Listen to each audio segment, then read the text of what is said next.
Évangélisateur avec l'Esprit veut dire évangélisateur qui s'ouvre sans crainte à l'action de l'Esprit Saint.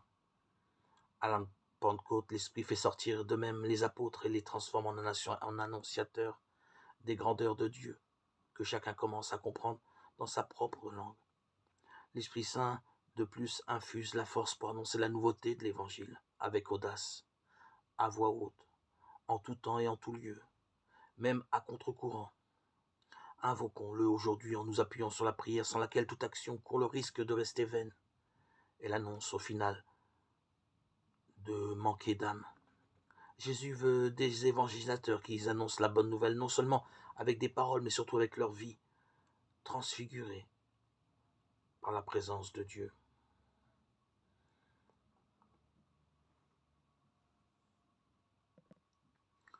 Quand on dit quelque chose à un esprit, cela désigne habituellement les mobiles intérieurs qui poussent, motivent, encouragent et donnent sens à l'action personnelle et communautaire.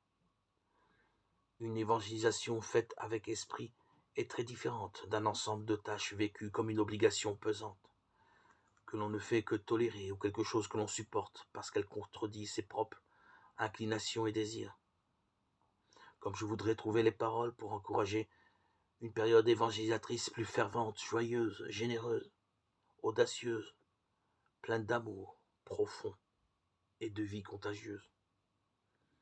Mais je sais bien qu'aucune motivation ne sera suffisante si ne brûle dans les cœurs le feu de l'esprit. En définitive, une évangélisation faite avec esprit est une évangélisation avec Esprit Saint, parce qu'il est l'âme de tout chrétien évangélisateur. Avant de proposer quelques motivations et suggestions spirituelles, invoquons l'Esprit Saint, prions de venir renouveler, secouer, pousser tout notre être dans une audacieuse sortie au dehors de soi pour évangéliser